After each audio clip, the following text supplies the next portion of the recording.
Hello, everyone. Welcome back to the Cup of Joe show. I'm Joe. That's Jeremy. Let's just get into it. We have a jam-packed show. We have 3 movies to talk about, so we're just going to jump right into it. First and foremost, Horrible Bosses 2. We're going to go from worst to best movies that we've seen. So we're going to start with Horrible Bosses 2, which was, I kid you not, really bad. You could say Yeah. it was horrible. It was horrible. Exactly. I didn't see it though. Exactly. I mean, you have this great cast of characters that you put together. Well, first of all, the trio of Jason Bateman, Charlie Day, and Jason Sudeikis, who were great in the first film, and then you bring back Kevin Spacey and Jennifer Aniston and Jamie Foxx, and then you add Christoph Waltz and Chris Pine, and you figure this has got to be funny, right? It's not really. It's just there's a bunch of rehashing of old jokes. They're just points that were like supposed to be funny, but you're just kind of looking in horror that people are supposed to actually think that's funny. I just Chris Pine wasn't even funny. He was just like not a good person, and so like it's just. It didn't work. It just didn't work. There was no point where I actually laughed out loud. I chuckled a few times, and that's just not what you want to get out of a comedy, especially one that was very good. I mean, the first one was very good and very funny, and this just it's as if everyone just like took the paycheck and just phoned it in because it wasn't good. And it was just a basic cash grab. Like the first one was good, so we're just gonna make another one and cash in, which I don't think they're really doing. But we'll find out when we get to the box office teaser. So that's really all I'm gonna say about Horrible Bosses. We're now going to move into The Penguins of Madagascar. First of all, I am the only one who saw this film, and I went alone. It was really awkward going up to the thing and saying, 1 for the Penguins of Madagascar. And she's like, how old are you? And I'm like, shut up, give me the ticket. And that was Did she how that actually went. ask how old you were? No, Okay. no. Should have just bought a ticket for your imaginary son. Yeah, you're right. Yeah, that would have been so much less pathetic. You're right, man. Absolutely. What was I thinking? So I've always thought that the penguins are the best part of the Madagascar universe, if you will. So I was intrigued to see if they could carry a movie by themselves, and they did. I mean, it was good. I mean, if you like the penguins in Madagascar, you will like the Penguins of Madagascar. It was funny. Benedict Cumberbatch voicing the wolf was good. The guy's voice is just, he's Benedict Cumberbatch. Actually John Malkovich voices the bad guy, the bad octopus, which was interesting. So I mean, they got a few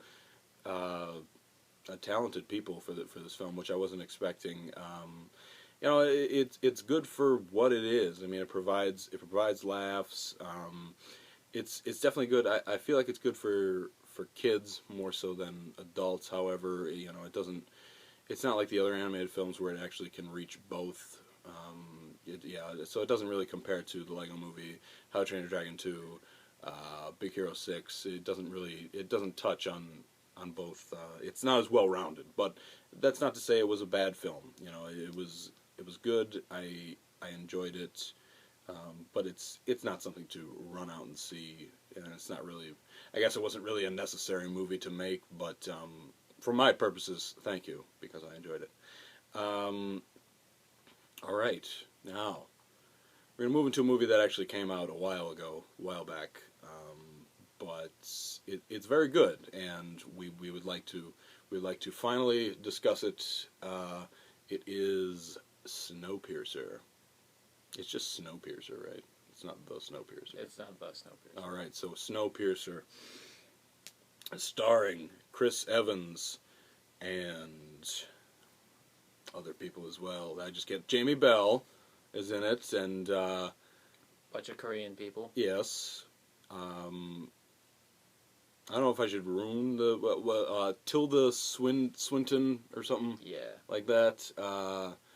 And I don't know if I should ruin the one. I don't know if you're supposed to know. I knew that, he was in it. I didn't. Oh, okay, all right. I had no idea. He's on the cover of the DVD. Oh. But anyway, all right. I'm not going to ruin that then.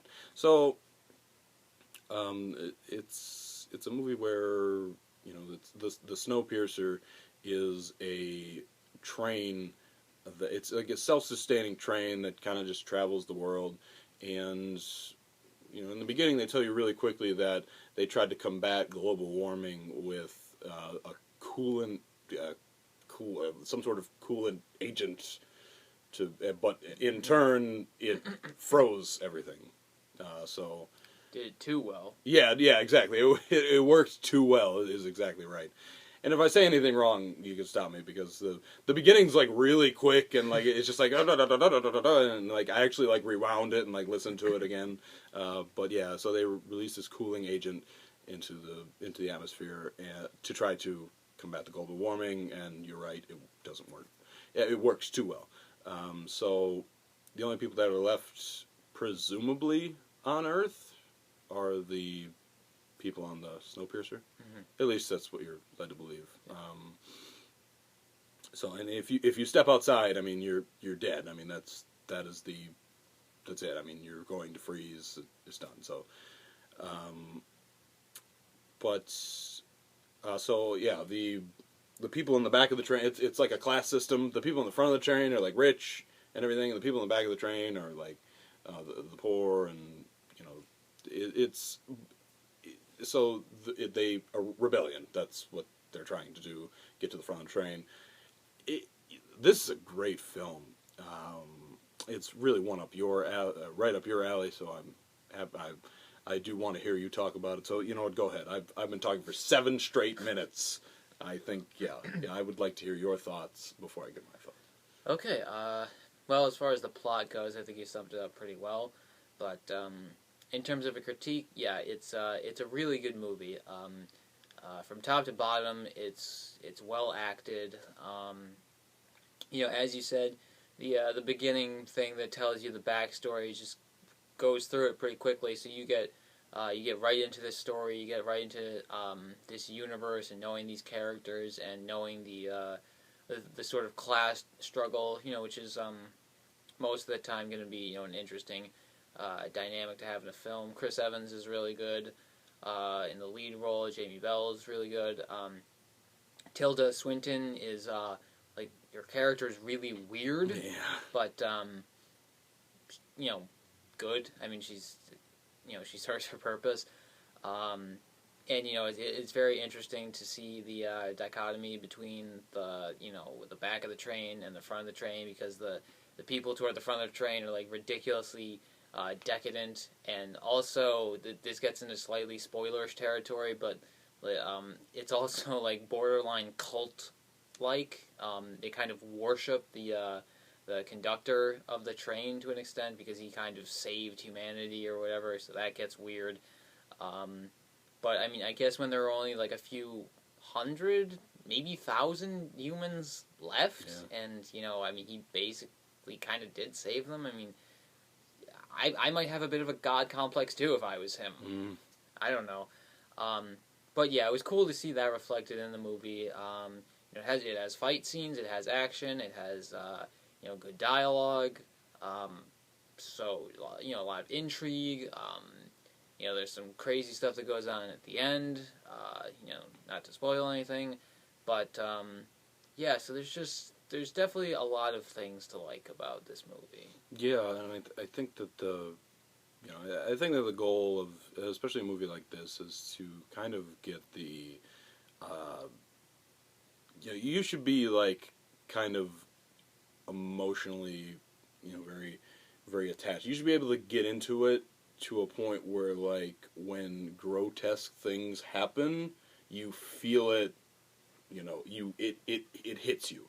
And there's just a few things that happen in this movie that's just like, oh, and it's just like it's really how they build this world, or this train, if you will. It's just, it gets down. It's gritty, and it's just like, you feel like you're a member of the lower class. Really, it really gets you into it, and then as they go forward, it just keeps getting like nicer, and it's really interesting to see the dynamic as you go forward in the train. The one critique I have is not the end. It's the length of the end. If you get there and then like you swear it's like 45 minutes until like, and you're like where it's going, and you're just like, well, just get there. We stop like explaining things and making steak.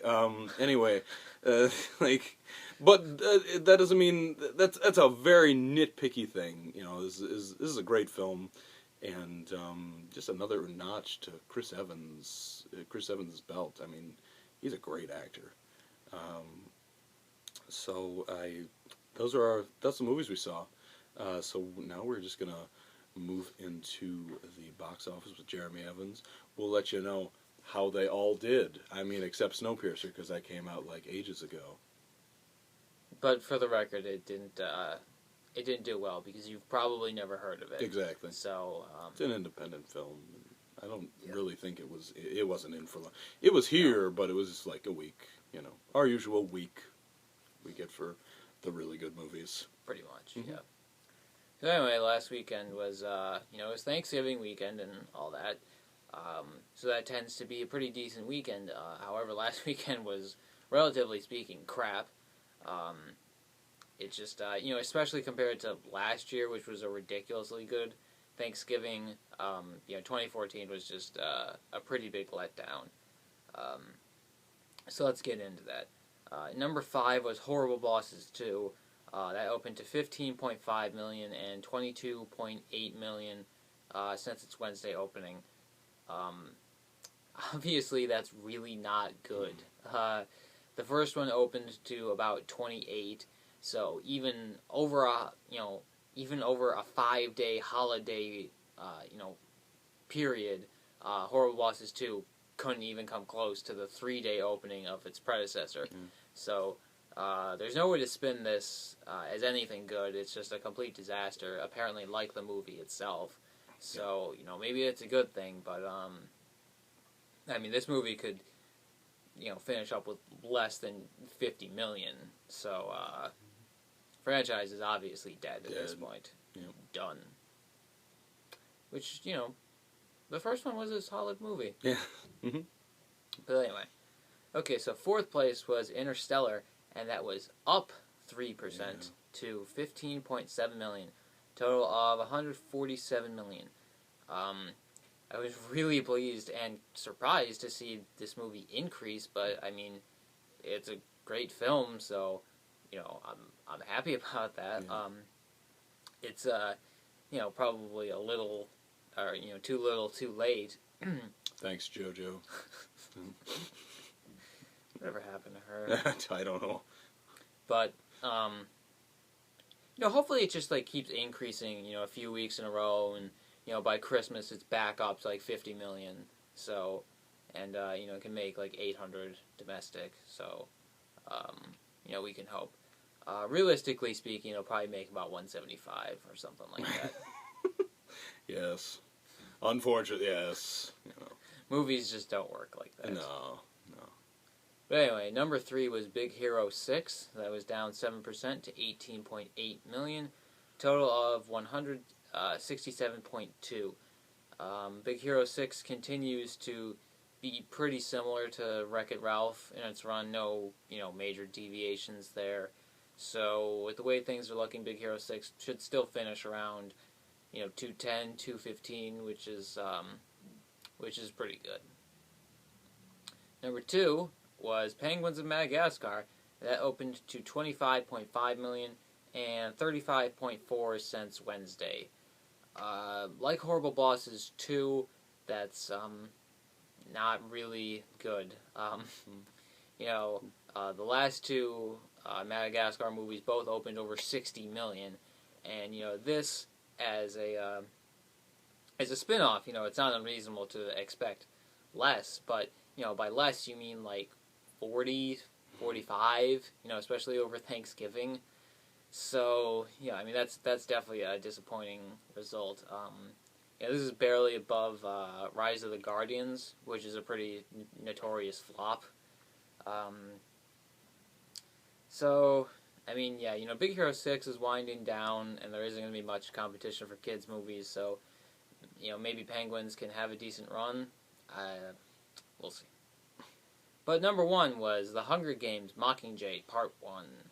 That was down 53% to just under 57 million, and has a total of 225. That's a pretty respectable hold. It's about on par. I think it might be a little better than Catching Fire, but then again, Catching Fire opened so much higher, so Mockingjay is well behind the pace of Catching Fire. I think it's like 70 million behind the pace or something. Yeah, Catching Fire was almost at 300 after 2 weeks, which is pretty ridiculous. So, I mean, on its current trajectory, Mockingjay should get over 300, but I really don't know if it can catch Guardians of the Galaxy for number one movie of the year domestically. Anyway, Guardians of the Galaxy has passed out Maleficent worldwide, so happy day. Oh, happy day. So I think that pretty much does it for the box office, and this weekend is also going to be really slow and even worse than last weekend, but then we'll pick up in the holiday season. Right. All right, yeah, that's the box office. I say you summed it up pretty well. DreamWorks Animation just needs to make How to Train Your Dragon, because nothing else seems to be working at the moment. They may as well make Shrek 5. Seriously, yeah. At this point. Crossover. How to Train Your Shrek. Or How to Train Your Ogre. Oh my god. That'd be such a bad movie. Oh god. Alright. Anyway, but let's get writing on it. Let's write a screenplay. All right. So there are movies coming out this weekend, but I don't think any wide releases. I think Wild is coming out with Reese Witherspoon, independent film that is probably going to be pretty good. Maybe one that you would enjoy. It seems like Into the Wild, except without the into the. That's it. Let's just talk a quick rundown of some movie news. Benedict Cumberbatch as Doctor Strange. To be expected. We're kind of waiting on this, and they finally confirmed it, maybe to buoy off of his being nominated for Best Actor in The Imitation Game. Waiting for that movie to come out. Yes. There you go. Because we have Ryan Reynolds as Deadpool. Again, another one that we were just kind of waiting for. He is Deadpool. So these are really just two great castings. I feel like these people are, the actors, and these actors could definitely embody those characters. I'm not even going to go to you for that, because Ryan Reynolds is Deadpool. There's nothing. No, if anybody disputes that, I don't know. You're wrong. You're wrong. That's it. Well, on that note, Fox did leak some Deadpool test footage, which they probably, kind of put out on purpose just to test the waters with people and their reaction to Deadpool. And it's really good. It's funny and kind of dark, and I hope the movie is like that. So look for it on YouTube. Yeah. That came out like 6 months ago or something. So yeah. Look, it's there. It's there. Yeah. But anyway, James Bond is going to be called Spectre, and it has an amazing cast. Christoph Waltz and Andrew Scott and somebody. Dave Bautista is going to be a henchman. It's getting back to the old school Bond, and it just named its title, and it's going to be released next year. That's how you have to do things, people. Like, yes, let's get these movies out instead of saying, like, 2023, it'll be out. Anyway, yeah, thoughts? I think we're good. Good stuff. Terminator Genesis, really quick. I think it's going to be a bad movie, but the trailer wasn't so bad. Yeah. Great input as always. We'll see you next week.